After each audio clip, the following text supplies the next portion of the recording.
their Holocaust. But our Holocaust is the longest continuous Holocaust in the history of man. It's over 400 years here in America. And so we've never been awarded reparations. California has, no payments have been made. One other thing, so to conclude that thought is, we need California to has no payments for the damages. One other thing, so a historian brother of mine that you know certainly, Manuel Bay, he said it's like a train. The train started in slavery, and the question is, when did you get in to be damaged? Was it during Jim Crow? Was it during mass incarceration? Was it during where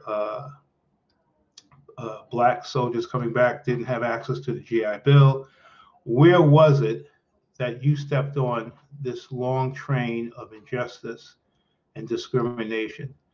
And the courts, particularly the Supreme Court, has been most masterful in harming us, because even when you had a chance to end slavery, the Supreme Court said, no, Dred Scott, most masterful, you have no rights that in harming us, because even when you had a chance, when you were talking about separate or equal, you came up with the Supreme Court saying, no, that's fine as well. Housing discrimination, putting in those restrictive covenants so that you can't sell to black people, that's fine too, and that was acceptable. This court has been atrocious in recognizing our constitutional rights, our citizenship throughout. And then we had a small window where the court had, in fact, made some civil rights victories. But even the Brown v. Board of Education, if you read, there's a professor that has a book called White Rage. And you know from being in Wyandanch, she says that was a fallacy because, listen very carefully, we're going to integrate with all deliberate speed. Well, deliberate is opposite of speed. And they never actually integrated. Wyandanch, where we're from, is as black and minority driven as it was when the court order was rendered. All white Babylon, where I grew up, is still as white as it was. And I happen to have been a substitute teacher when they stole my law license. And they were doing some work in the all black Wyandanch, and they had to rent out Lindenhurst. But even the bus drivers, all the Lindenhurst bus drivers were white, new buses.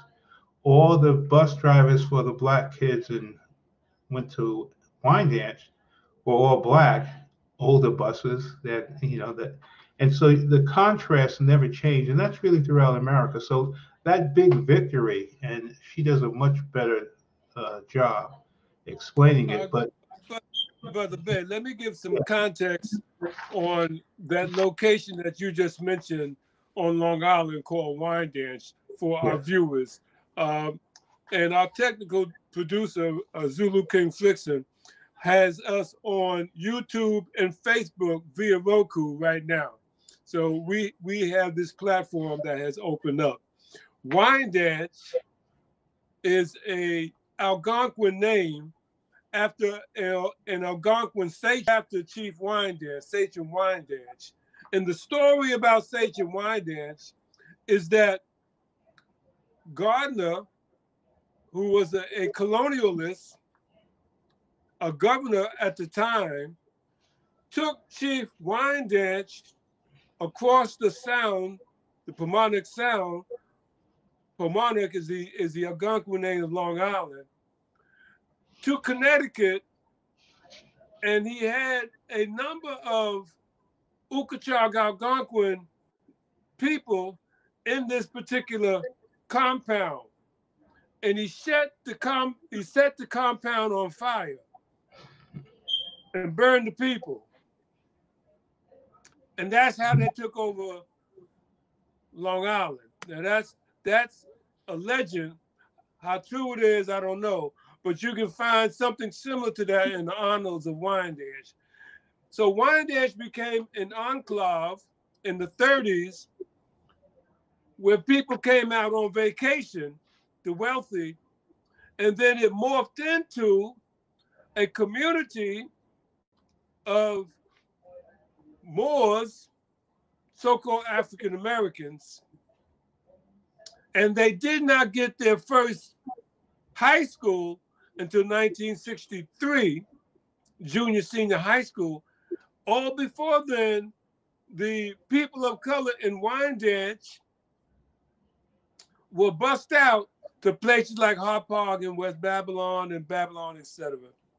So this enclave in the town of Babylon, and the Babylon town was made up of several hamlets and incorporated villages like Amityville, Lindenhurst, Babylon incorporated villages with the mayor, and then the hamlets were municipal entities under the collective town of Babylon that was run by a town supervisor in the Suffolk County territory on Long Island. So in the 60s, Wyandanch high school students were bussed out. And then in 68, 69, they came in and wanted to dissolve Wyandanch High School and bust people back out. And the students said no. So this is the scenario of the community that Brother Bay is talking about. And he went to Babylon, which is a white school district, achieving these awards, and then had the audacity to become a lawyer defending people of color in a racist county, in a racist state, in a racist country. So that's Wyandanch. And Wyandanch had the distinction because in the 50s and early 60s, it was surrounded by farmland, agricultural land.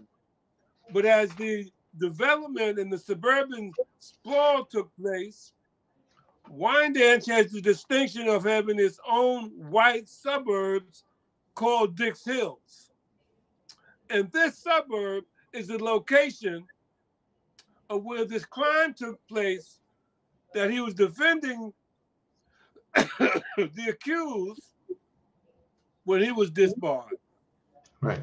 And in effect, I was never been disbarred, but in reality, I have been disbarred. I was suspended for 2 years, and 2 years is now 27 years. And I just happened to take a look at, I don't know if the audience can see this. This is a letter from the NAACP. And they came to my law office, and I'll read it, to the judge overseeing the murder trial, the Honorable Arthur G. Pitts, Criminal Court, Suffolk County, New York, 210 Center Drive, Riverhead, New York. Dear sir, I am writing on behalf of Sharon Thomas, Social Security number they gave, date of birth 8/22/65, PIN number, an inmate currently residing in the Riverhead Correctional Facility. I have had numerous conversations with Ms. Thomas and her family since her incarceration and have asked that I intervene on her behalf. Ms. Thomas and her family have repeatedly tried to be in touch with her lawyer, Mr. Mark W. Lewis, the late Ron Conkamar. She called and written to Mr. Lewis, but to no avail. I have called Mr. Lewis's office and left messages which were not answered. In light of the above, I pray that you will allow the request which you should have received from Ms. Thomas to have a change of attorney. Ms. Thomas has informed me also that Mr. Lewis has made remarks to her in reference to his payment by the court, and that if he were being paid more, he could do a better job. According to the Code of Professional Ethics set forth by the American Bar Association, each member is required to exercise reasonable diligence in the defense of their client. Ms. Thomas feels that Mr. Lewis is not exercising reasonable diligence, and I pray that the court will not only release him from this case, but properly chastise him for his actions or lack thereof. If you need to be in touch with me, I can be reached at the following phone number she gives. Yours sincerely, Yvonne Patterson Quirk, President of the NAACP Association in Islip. Now, she CC'd to the head of the NAACP, Hazel Dukes. And so they brought that letter and begged me to represent this woman. I had one of the board members, I had represented him in a business transaction that came out very well for him. And so he came with the mother and another person. He was on the board of directors of that location, Mr. Duck of Duck Industry Construction. So, and when I got suspended, the NAACP, I've gone down to headquarters in Baltimore. Some of the Moors gave me shelter down there, YG Avenue, Fou Bay. My uncle, the first registered Moor in the state of New York, state of Maryland rather, he embraced me.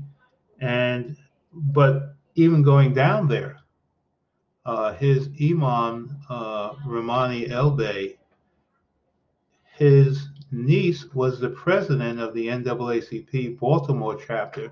She took the paperwork. This is an outrage. The NAACP doesn't recruit lawyers and leave them high and dry. And I'm going to get to the bottom of this. And she was told that New York said, don't fool with it, after getting me involved in it. Another thing that I'd like to share, this is the State of New York Commission of Investigation, an investigation of the Suffolk County District Attorney's Office and the Suffolk County Police. That investigation, authorized by Mario Cuomo at the behest of, there is a judge out there, a Jewish judge named Stuart Namm, N-A-M-M, and he said, look, all the minorities are getting pulled off these big cases in a discriminatory manner by the Suffolk County District Attorney's Office. And so consequently, he made a complaint, and he ended up having his judgeship taken from him as a result of that complaint. So, Brother Ben, let me back up for a moment right quick, because I want to address something that you said a few moments ago about the NAACP, the National Association for the Advancement of Colored People. And I want to make this point because in the title, the advancement of colored people, why would you bring a case to someone who's competent enough to win the case and get an acquittal in a criminal trial, allow for the court system to remove him from the case? That act of removal impedes the very title of the NAACP, the advancement of colored people. And then, after requesting his assistance on the case, he comes back to you to ask for your support moving forward, and they issue an edict, if you will, to Baltimore to keep their hands off it, and they backed off of it. Where is the advancement of colored people in that act? I just wanted to make that point, Brother Bay. And I can tell you, because it was that organization and the illusion that I had about the organization, not only did I do the case for less than half, I did it somewhere around 30% of the market rate, 20-30%, because they came. And so with a wife and 6 children, for them to leave me high and dry on their case is more than upsetting, and to do so for 27 years. Again, this is not the Medgar Evers NAACP. This is not the ride or die version that I had seen growing up. I think it's a social group with Negroes that want to have white friends. And now, since I grew up in an all white town and I have so many white friends, I could actually give them some white friends if they would just stand up for what they say they believe in. And in my case, uh, it's terrible. But again, so we know from the state of New York that they're running an apartheid system of justice. We know from the state of New York that they know that in murder trials, Suffolk County detectives are committing perjury. I mean, that's their findings. We also know that the legislatures have said that they were going to, in fact, compensate me for these 27 years. I certainly would have been a multimillionaire by now. Um, and again, as you look at the comparisons of, we started to get through last week, but I'm going to just tell you now. We have an attorney who, Joe Carrio, and I just want to show the audience. All right, so now Joe steals $900,000 from his clients, which is grand larceny, 5 to 15 years in prison. He doesn't even get a misdemeanor. He doesn't even get arrested. We have Ken Littman. Yeah, he foot fetish. He asked this young girl to meet him for sex once a week, gave her money. They taped it. Soliciting anything? No arrest. And she was horrified that they didn't prosecute the guy. He happened to have prosecuted me. And here's another guy, that's from Ken Littman, that same guy, to my lawyer, Billy Keon. Billy Keon. Littman, in today's environment, Littman's action would be considered human trafficking. Well, pimping ain't easy. And again, for me, his wife had just given a baby, he had given birth. And for him to run around because he couldn't wait for her to heal after giving him a child. Anyway, that's on him. But long story short, he was the head of the homicide prosecutions. And when a woman that got out of the mental institution, literally, in a public setting, 2 weeks after I had been there, said that while doing the electric slide, I hit her breast. And then they arrested me and brought the head of the homicide squad to prosecute me. But as it turned out, he had some dark shadows. Speaking of the peculiarness of Suffolk County, we have the judge, the dirty panty stealing judge. This judge who went next door to his neighbor's house and went upstairs and into their bathroom. Judge Robert Cicale, Sircal, and basically went through their dirty hamper collecting the dirty panties of his neighbors. And but they did arrest him, which and again, this are the people that are judging you. And now this guy, Robert Macedonia, he got caught in an African American Hispanic neighborhood doing mortgages and falsifying claims so people would get loans. They didn't know that. He'd tell them that no, you didn't get a loan. He took their money and he took $2.3 million worth of money from these people. They caught him. He was selling cocaine out of his law office, and they charged him with a felony. He pled guilty to a felony, and then in the back door, they dropped it down to a misdemeanor, and he has been reinstated after stealing primarily minority homeowners, and having them evicted behind his theft. And I mean, it just goes on and on in terms of the double standard, the two-tier uh, justice system that they have, not only in New York, not only in Long Island, but throughout America.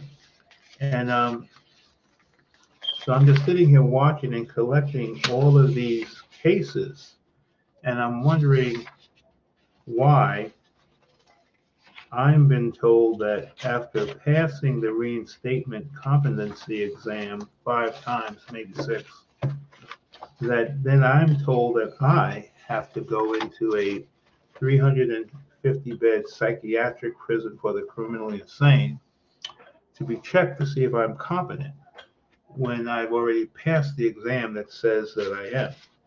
And we have another judge, wrong side of the law, stabbed his wife, almost killed her when I've already needed surgery. I don't know if it was 12 hours, but they arrested him and then charged him, and then they dropped the charges, but he was allowed to, to stay there. So, but again, the case that I had mentioned at the end of the last show happens to be what I think is the most horrific case of them all, and all of them are horrific, really, is the former Suffolk County Assistant District Attorney Glenn Ross Hughes-Rod. Now, Okay? before you talk about that, let me just make another comment, my brother. Go ahead. Here's this judge that stabs his wife multiple times. Yes. Contrast that with the decision to try to send Mr. Vickers Bay to an institution to be evaluated for competency for 360 days. And here's the other person that stabs his wife, and he don't have to go to no psychiatric ward. They drop the charges down, and he's back sipping martinis. Yeah, he collected $210,000 while they were deciding what they were going to do, and then they allowed him to retire. And the first guy, Joe Carrio, as I mentioned in the last segment, is now the president of the Nassau County Republican Party, and he's also the president of OTB. So he's making $305,000 because he doesn't have a criminal record, even though he's committed and admitted to committing a criminal act. Because let me steal $900,000 from white folks and my clients, and you see if I get a free walk or anyone. And as we're talking about reparations, this is going on all the time. We're being criminalized all the time, and for things that white folks do that would never be caught or stopped by, they're not stopped and frisked. I know that in my white community of Babylon, if the cops are going around stopping and frisking high school white teenagers, they could get shot, because white men aren't going for that. They're not letting you stop and frisk their daughters. They're not letting you stop and frisk their wives. And yet you have an unconstitutional stop. You're going into somebody's pocket, and then you find a joint. Then you go, okay, you're arrested. Now you got a criminal justice problem. Now you got your maybe there's bail. All types of things are happening. So that's why reparations needs to be paid. And I think what white America needs to know you guys would be so is that I'm on the phone. I'm on TV. Sorry. What white America needs to know is that at some point you have to look at the continuation of the harm, because we've been stamped from slavery and now we're all the way through, and this really hasn't stopped. And whether it's banking, acquiring businesses, loans, anything, you just have been discriminating against us across the board. And we've helped build this country. um, in great measure. So at some point, you know how much schooling I went to? The logistics, as I mentioned before, getting up in the morning, 4:30, driving across town, walking, parking my car, walking a mile back, taking the train into the city, coming back, walking back, uh, and then studying to the library until it closes at midnight. And you do that for 4 years, and then someone says, you know what? Your clients love you, but we don't like you. Uh, Questioning white police officers, they don't like it, and really just making them account to the African American community. So, and as I mentioned with this Glenn Kuzrock, the Suffolk County Assistant District Attorney, he withheld evidence on 5 cases of 5 African Americans that he charged with murder. One person, one brother, Sean Lewis, uh, he was sentenced to 75 years to life. And he did 6 years before he got out. Married, children, you lose a major income, and he had a good job. So the family is destroyed. Um, I mean, and these are what I find interesting. And then and let me finish my whole thought on this, is that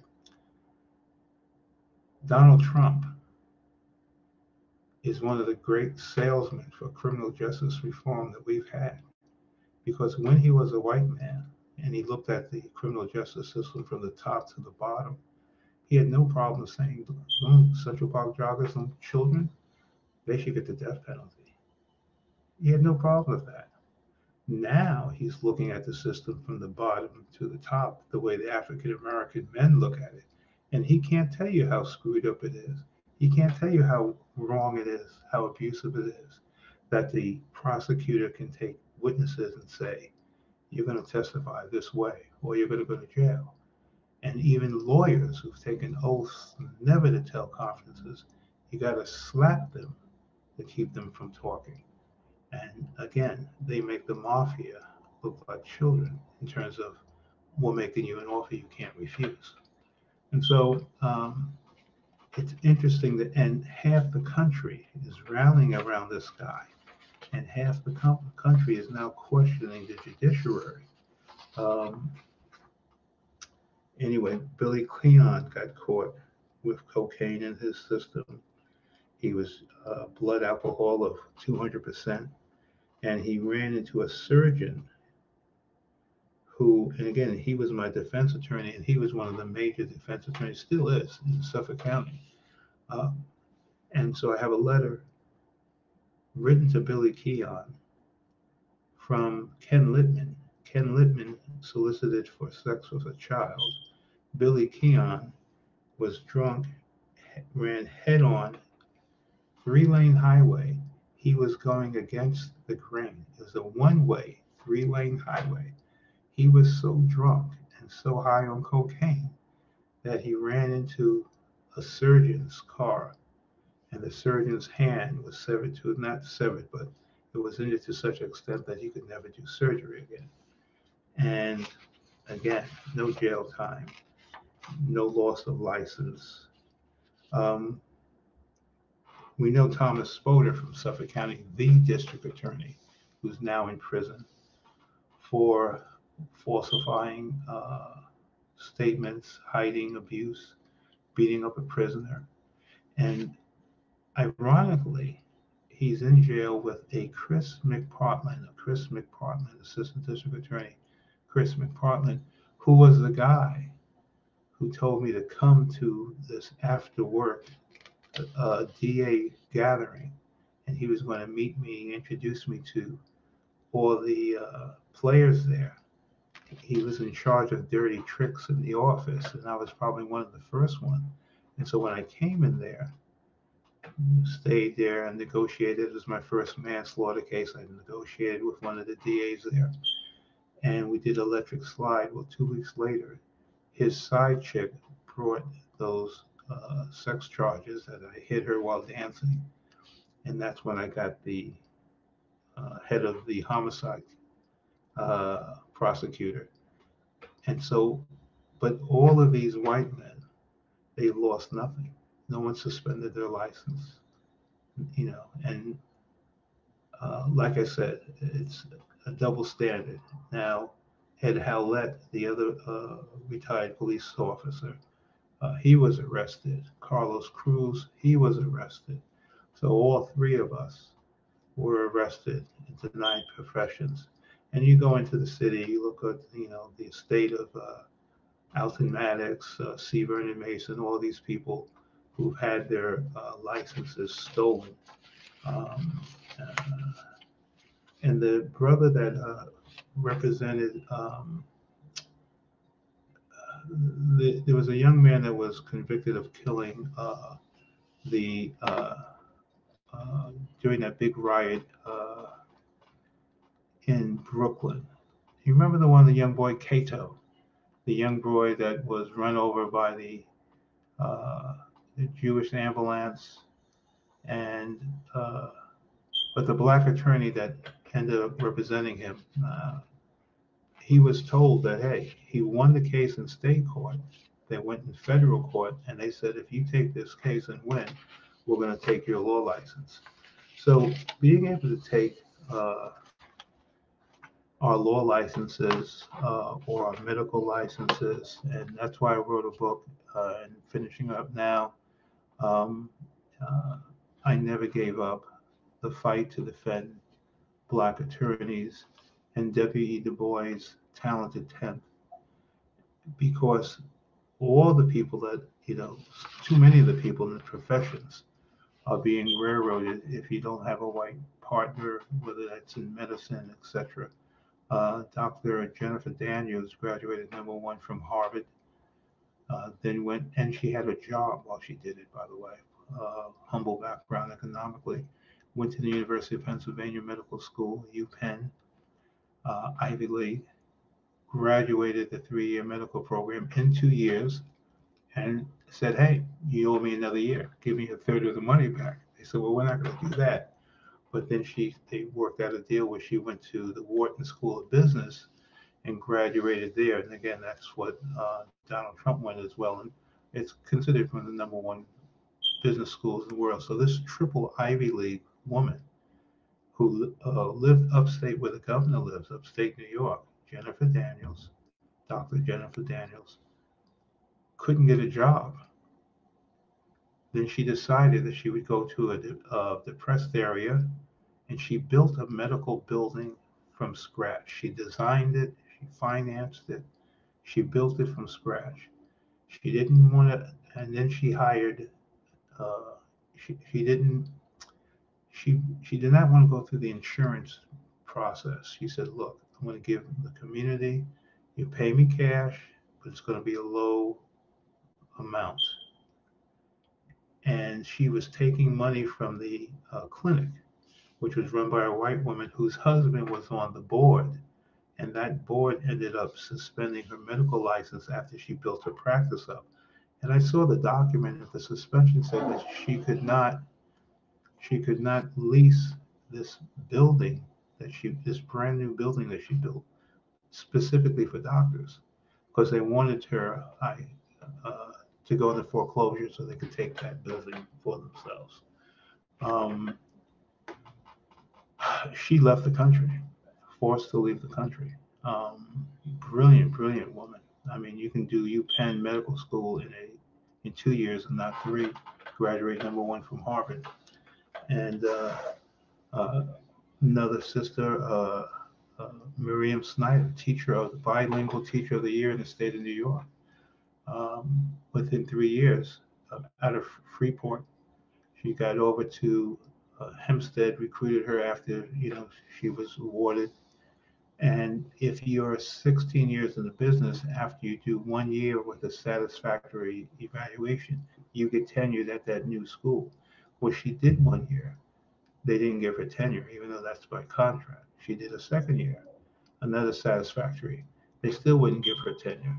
And so she complained, and then there was retribution, and she's out of the practice. Double masters in Spanish and in administration. So all these talented temps that, and for those who don't know W.D. Du Bois's talented temp theory, it is that for each race, the talented tenth of each race would set policies and lead their race out of their circumstance.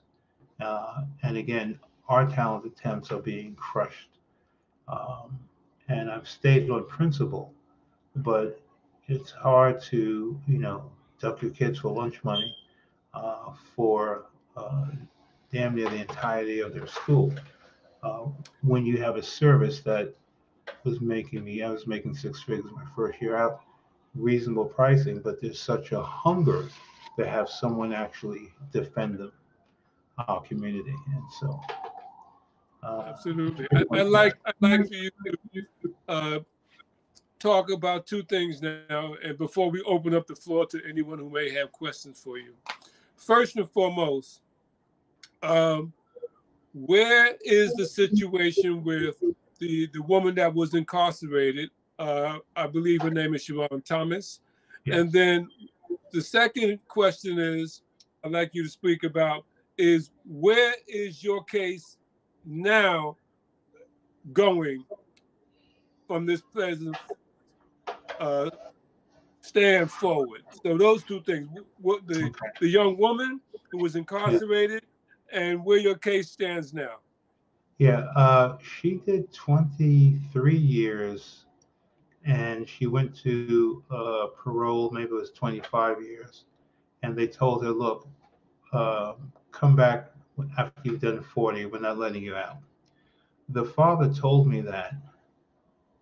And because of my unconstitutional removal from her case, I let the Suffolk County executive, uh, Steve Ballone, I let the Suffolk County Sheriff and the Suffolk County Police head, all the two African Americans, and Mr. Ballone has a pretty open view. And I let him know, I said, look, this case becomes unsettled. Those six detectives who are 20 years in the business, every case they have becomes unsettled as well. And it could possibly bankrupt the state of Suffolk County. And so, for whatever reasons after that, and I have the emails, I'm in fact going to share them with her father, they made the decision to release her. Now, I check on my client every now and then, 3 or 4 years, whatever, and I checked on her and saw that she was on parole. The family never told me. So after making this lifetime sacrifice, to say that I was disappointed perhaps is an understatement. I thought they could have at the very least notified me of her release. But again, that's the nature of this business. She's out on parole. She did 25 years. She didn't have to do the 40.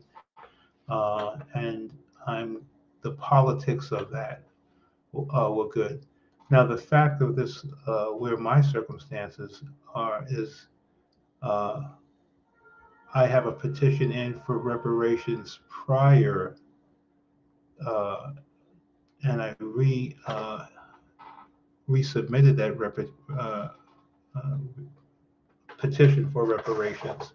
And so, because it involves more than one attorney, and again, a conservative Phil Boyle, senator, he's just retired. Phil Boyle indicated to me that, look, if you have more than one person, the legislature and the governor, three branches, can in fact make the payment. And usually, by the way, they can take it out of the judiciary. The checks and balances for the judiciary are from the executive and the legislative on the purse string level. So they can make this petition. And when I started this a while ago, since I was being attacked by the judiciary, I said, well, who got paid outside of court? and I was the Japanese in World War II who got paid through the executive and legislative branches after they were denied justice in the court. So uh, I headed that direction some time ago. Um, I was surprised that it was the Democrats, more specifically Andrew Cuomo, that uh, stopped the what the Republicans felt was justifiable, which was the compensation for me and my family. So uh, I've again passed the reinstatement exam. I'm going to reapply this year. They have since withdrawn the requirements of going to a psych ward that they instituted for me. And that requirement, which never existed before, has been repealed. And but again, I'm 66 in Friday, December 22nd, and so I mean, I would practice some because there's always so many people, but it's not like I'm in my 30s building a practice to hand down to my children. And so again, in my mind, New York is also a black code state where the black codes indicated if you want to keep blacks as a second class citizen, don't allow them to build businesses on Main Street, don't allow them into commerce. So you're seeing that these attacks that have been made, sorry about that, have been made against us, uh, economic. And this is why any fair review as to why we're petitioning for reparations uh, here in America. I mean, it's just everywhere we go, there's something about competition, but the fact that they use so many systems to crush us and to keep us in this state of dependence, this state of economic oppression, uh, and I mean it's just pathetic at this point. So there really is I mean that's really where I am. I did have a friend that had asked me to because there were so many lawyers whether or not we would do a class action, but uh, I don't have another 3 years of waiting on this. This has been 27 years.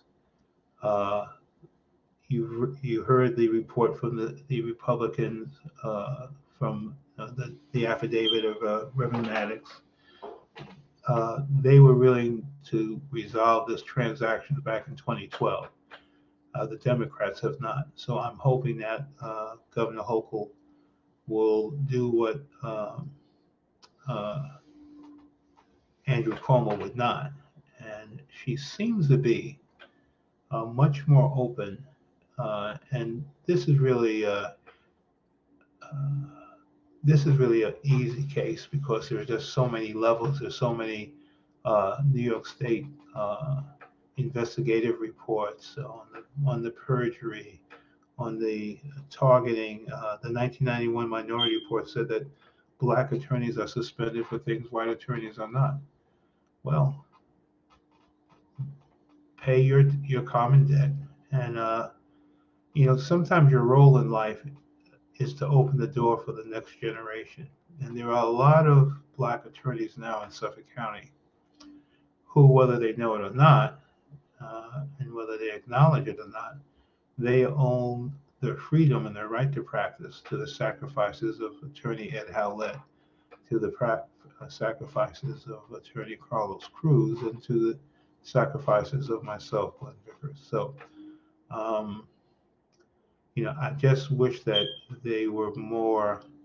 It seems that so many, when I go to their meetings, are so interested in being a judge as opposed to staying in the trenches with our people. And I would tell any young lawyer, if you stay close to the African American, to the Puerto Rican, to the Dominican, to the minority communities, you're going to make money because there are things that the system does to our people they wouldn't dare do in white neighborhoods.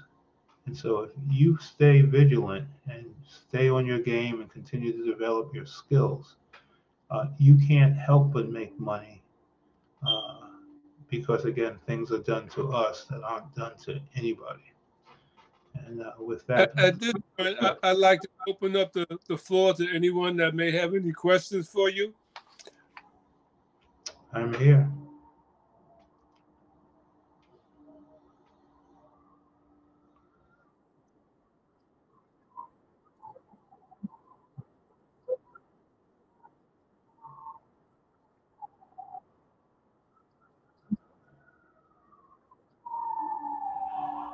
Well, I practiced from 1992 to 1997, and in that window, um, I really was focusing in on maybe clients that were dealing with uh,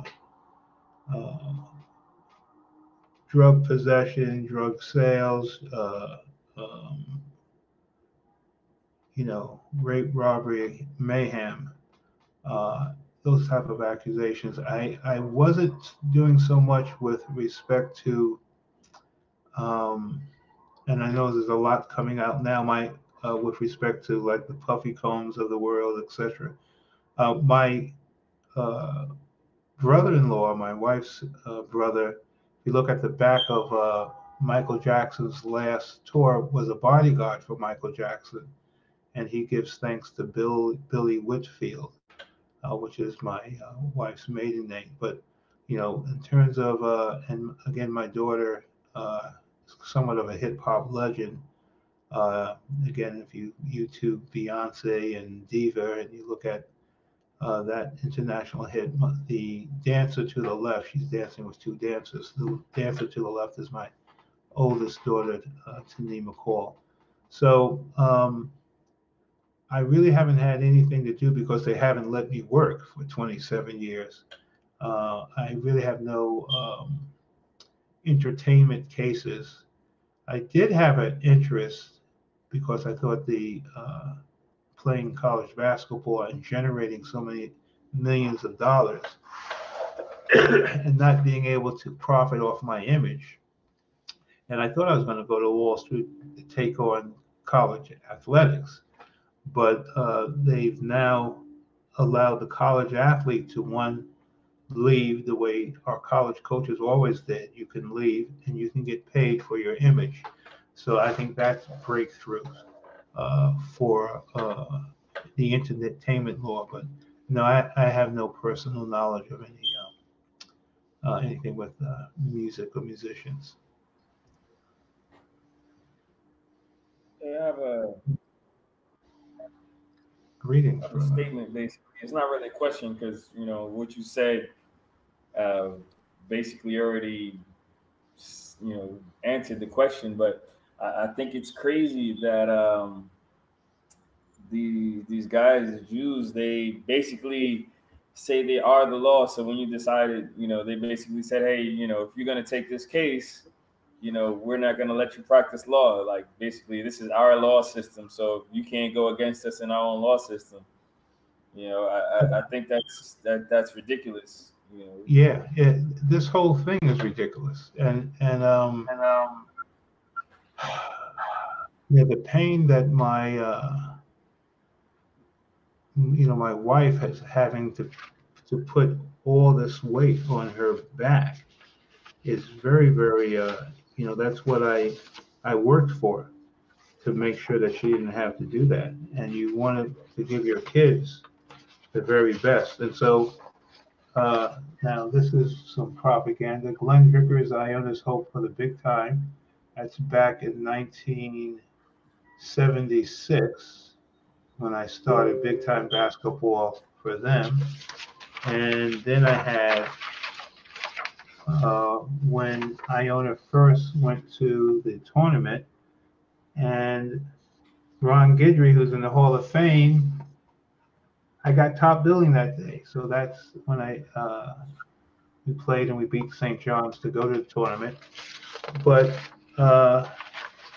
this is my wife, and she was an international model, top picture, and she's just had to 6 children we have, and she's just had to struggle and do math for bills and juggling, etc. And so when they attack us and when they criminalize black men, the things that you can't do, and sometimes sisters are like, they just know that they're struggling and they want you to be the man to do whatever you can do, but you're getting these odd jobs and you're carrying this fight, and you have a vow to marriage vow, you have a vow as an attorney, and at some point, um, the discipline, because I'm beyond, angry. I'm beyond angry because you spend all these years, 13 years of high school, another 4 years, that's 17 years, and then another 4 years of going to law school at night. So you have 21 years. You passed one of the toughest exams, and the New York bar is tougher than everybody else. You pass the New York bar, Connecticut bar, and if you're suspended in one, you lose the license and all. And so, you know, but I would never take someone's money and then go sell them out in the back.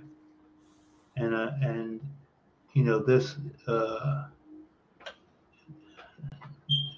this walk, you were just wondering why God. I didn't complain when God let me win all those basketball games, or have all those scholarships, or this or that, or those great jobs that I negotiated out of high school. So when it turns against you, you just say, well, what am I supposed to do from this card? But I think I'm supposed to be among the first people to get awarded reparations. I think bringing out some of these old reports that people don't know about. The 1991 report is, hello, thank you. The 1991 report is something that we could stand on to get reparations for everyone who's been criminalized. Because you can't say that, you say it's flawed, you say it's racist. Okay, now pay us for what we went through. Well, we don't want to do that. I think you got to do that. So, and it's ironic that this discussion is taking place right now. It just got reported in the Washington Post that Rudolph Giuliani has filed for Chapter 11 bankruptcy, trying to avoid paying $148 million that he was just been sued for, that was awarded to Ruby Freeman and her daughter Shay Moss for the lies and the propaganda narrative that they developed regarding those two women trading and dealing in election fraud. So there too heightens the saga of Glenn Vickers Bay, and what this whole discussion has been about, of the justice of injustice against people of color in this country that our people ascribe to as their nationality and their loyalty, yet being continually treated as Glenn quoted earlier, that the white man the black man has no rights that the white man is bound to respect, in the Dred Scott case over 140 years ago. Over 140 years ago. So we are the only group that has not embraced the Second Amendment for our freedom. And when the people came from Europe and they were in the slums, the Italians were in the slums, those organizations, those 5 families, they didn't just come out of nowhere, out of a vacuum. They came to make sure that they got a piece of the apple, a piece of the American dream. Our Jewish brothers, they are so serious with this. They have the Uzi. They manufacture their own guns, their own bullets. And they've said 1 Jew's life is worth 100 Palestinians. And 1,200 Jews were killed, and now we're at 19,000 Palestinians are dead. So there are people who are serious about defending themselves who don't even have half the history of abuse that we have. And at some point, I had a young daughter that asked me, she said, when are black men going to defend us? So. Absolutely. Absolutely. I want to thank Brother Glenn Vickers Bay for this discussion today. I will always bring out this story. We have been contacted by a group that has invited us to participate in a discussion in February. And that network has over 17 million viewers. So we're going to continue to bring this story forward. We're going to continue to walk this path. We're going to continue to do what's necessary to lift our people, no matter what the circumstances are that come up to try to prevent us. And this is the World Media Coalition, Jazz Lovers Television Network. I'm Makakuvu Ali El Bey with Zulu King Fiction from out of Lugansk People's Republic in Russia, Ahmad Mansour in Brazil, Chief Turner, who came in from out of New Orleans while he's on assignment, and Ramutef Keb in Pittsburgh, Pennsylvania. I want to thank you all for being on this Thursday production of the Van Miller Talk Show. I found my voice. Until next time. And we also had technical producer Zulu King Fixin live stream this on YouTube and Facebook from our Roku platform. Thank you all. This is the World Media Coalition, Jazz Lovers Television Network. I'm Makakuvu Ali El Bey. Take us out, Fixin.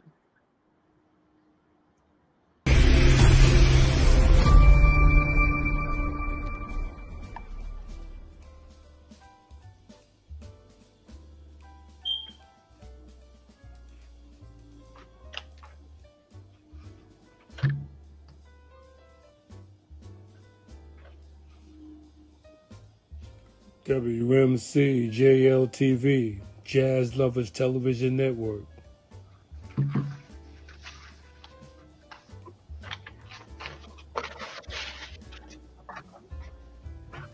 Arts, culture, and entertainment with fine news and business.